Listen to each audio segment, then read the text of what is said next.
बिस्मिल्लाहिर्रहमानिर्रहीम। अस्सलाम वालेकुम। हमें जिस जंग का इदराक नहीं है, भारत वो लड़ने के लिए आखिरी मराहिल में दाखिल हो चुका है। पाकिस्तान के अंदर लोगों को शायद इदराक नहीं, और हम ये सोच रहे हैं कि इस दफ़ा भारत ने आना है, वो फलाना होना, वो सिर्फ करके चला जाएगा। अब जो मूव भारत ने की है, आप उसकी अगर बैकग्राउंड समझ लेंगे, आपको पता चलेगा उसमें इजराइल का रोल क्या है और वो कितनी शिद्दत से इस दफ़ा हमला करेंगे। यानी आप अपने माइंड को तैयार रखें कि इस दफ़ा बहुत बड़ा शो डाउन होने वाला है, और शायद ऐसा शो डाउन होने वाला है जो ना तो 71 में हुआ, ना 48 में हुआ, ना कारगिल में हुआ, ना 27 फरवरी को हुआ। जो अब शो डाउन होगा वो अब से बहुत बड़ा होगा। हुआ यूं है कि इस वक्त जो मामला सामने आया है, भारत ने एक नया काम किया है। जो उनकी बड़ी फौज है, यानी जो ग्राउंड फोर्सेस जिसको हम कहते हैं, जो उनकी फौज होती है, उसके कर्नल और ब्रिगेडियर्स, इनको हंगामी बेसिस पर मूव आउट किया है और भेजा है नेवी और एयरफोर्स में। अब आप बताइए कि जो ग्राउंड फोर्सेस होती हैं उसका क्या काम है, उसके कर्नल और ब्रिगेडियर्स को आपने नेवी के अंदर और एयरफोर्स में भेजना। लोगों को नहीं समझ आ रही, चलिए आपको बताते हैं। वो आखिरी जंग की तैयारी कर रहे हैं। क्यों? देखिए, जब 27 फरवरी का मामला हुआ था तो उसमें पाकिस्तान ने कामयाबी कैसे हासिल की थी। लोगों को शायद ये अंदाजा होता है कि जी ये कामयाबी आपकी एयरफोर्स का उसमें ज्यादा किरदार था और उसमें बाकी कोई किरदार नहीं। बिल्कुल ऐसा नहीं है। इसमें हमारी कामयाबी थी 3 तरीके की। हमारी थी इंटेलिजेंस, और इंटेलिजेंस में टेक्निकल इंटेलिजेंस नहीं थी कि हमने डिवाइसेस, कैमरे, फलाने इधर उधर से हमने नीचे देखा और हमने अपनी फोर्सेस को आगे भेज दिया और कहा जी आप लड़े। नहीं, ऐसा नहीं था।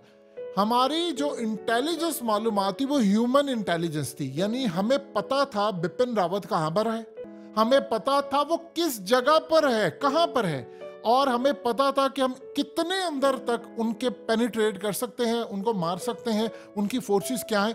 ये ग्राउंड के अंदर होना, इसका दलील और मामला यह है कि आपकी इंटेलिजेंस बड़े पैमाने की थी, इसीलिए तो इतना सक्सेसफुल हमने ऑपरेशन किया था। हमने वहां पर इनको भड़काया। अब उसके बाद हुआ क्या कि हमारी जो ह्यूमन इंटेलिजेंस थी उसने बताया कि ये फलाना इधर है, ये बिपिन रावत इधर है, फलाना इधर है। उधर से हमारी जो खास तौर पर जो हमारी ग्राउंड फोर्सेस होती हैं, जो बड़ी फौज है, उस तक वो ह्यूमन इंटेलिजेंस पहुंची और उन्होंने आगे कोऑर्डिनेट किया एयरफोर्स से।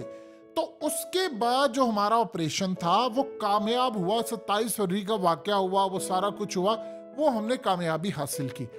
इंडिया के साथ क्या हुआ?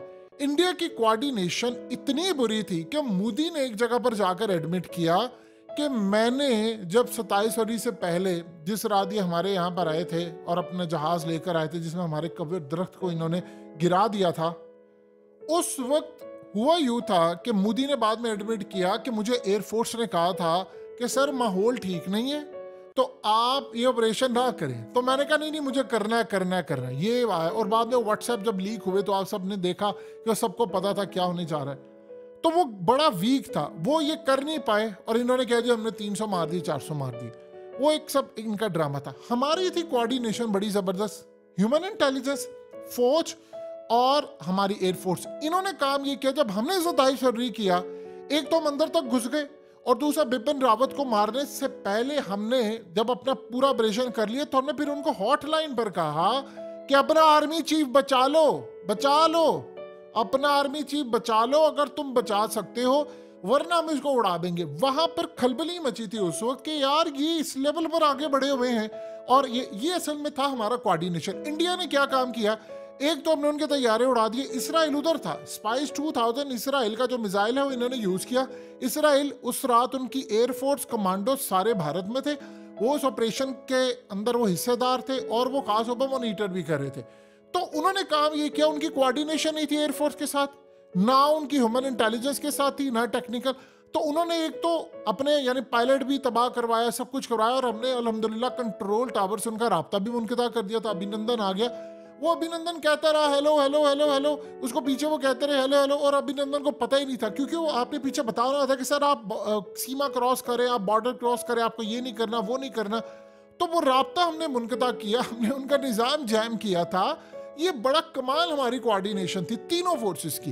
अब इंडिया ने काम ये किया, इंडिया ने अपना ही जहाज भी मार दिया, हमने भी मारा, उन्होंने अपना भी मार दिया।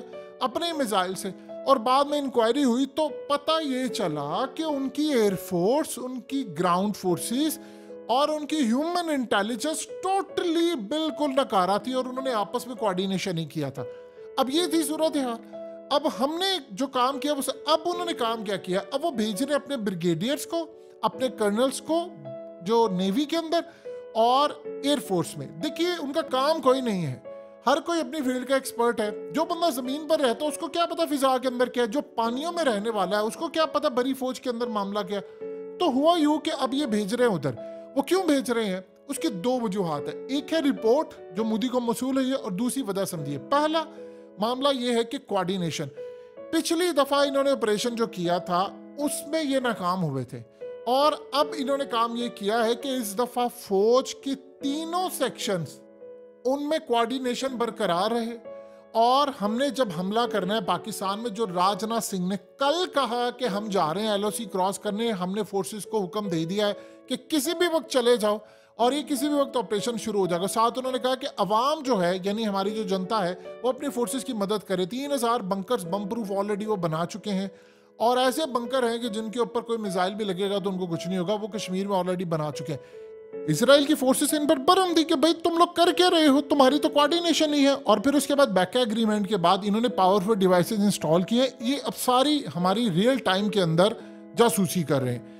अब वो काम ये है कि ये वहां पर आ रहे हैं और आकर कह रहे हैं कि जब हम जंग के लिए बिल्कुल उतरेंगे तो हमारी जो बड़ी फौज है, ग्राउंड फोर्सेस है, वो जाकर इनको कहें, समझाएं कि आपने काम कैसे करना है, जब हम अटैक करेंगे तो आपकी सूरत हाल क्या होगी।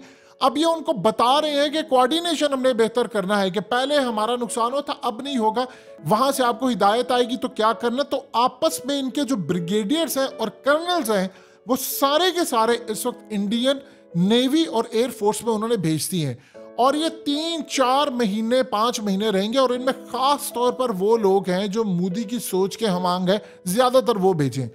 अब असल में दूसरी चीज है कि असल ये जो मामला है कि पहले में कि हम जब ऑपरेशन करें तो सबकी कोऑर्डिनेशन हो, कि हम चढ़ दौड़े, ये ना हो कि उसको नहीं पता ये है वो अपना ही जहाज तबाह कर दे। ये सूरत हाल खराब है, इसको अलग करें। अब ये अगला मामला जो है वो है रिपोर्ट का।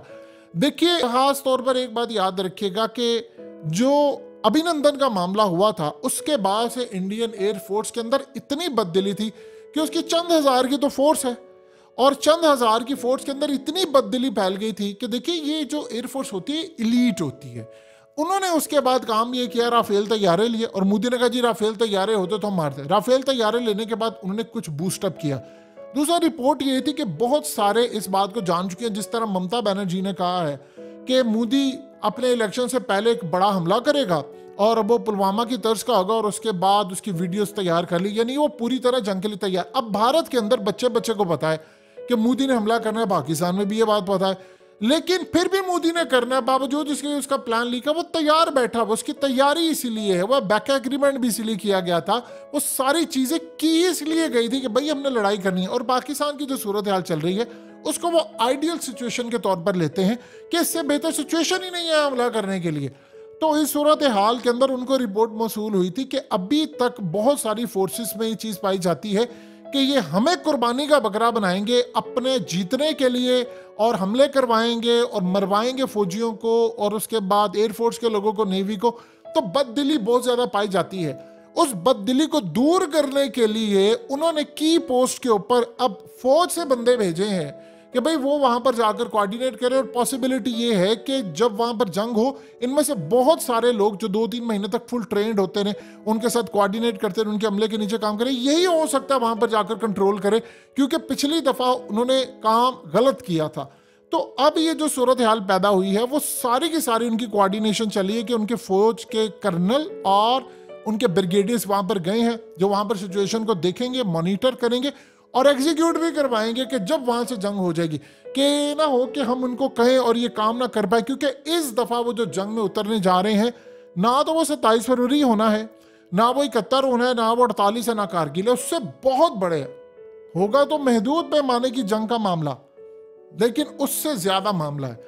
मोदी को इंटरनेशनल सतह पर तमाम बड़े ममालिक ने गारंटी दे दी है कि भाई वो उनके साथ खड़े हैं। याद रखिएगा एक बात, इस जंग में रूस पाकिस्तान का साथ नहीं देगा किसी गलत फहमी में। अगर वो ओपनली भारत का साथ नहीं देगा तो पाकिस्तान का भी नहीं देगा। आपके साथ सिर्फ एक मुल्क खड़ा होगा और उसका नाम है चाइना। अफगान तालिबान स्टेटमेंट देंगे कि पाकिस्तान और भारत अपने मसले हल करें, वो भी अलग रखेंगे अपने आप को, ईरान भी रखेगा।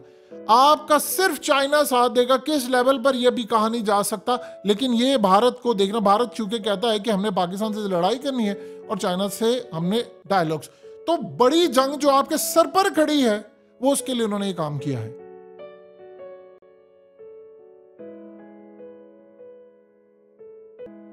हकीकत टीवी को सब्सक्राइब करना मत भूलें, वीडियो को लाइक करें, शेयर करें और कमेंट सेक्शन में अपनी राय का इजहार जरूर करें।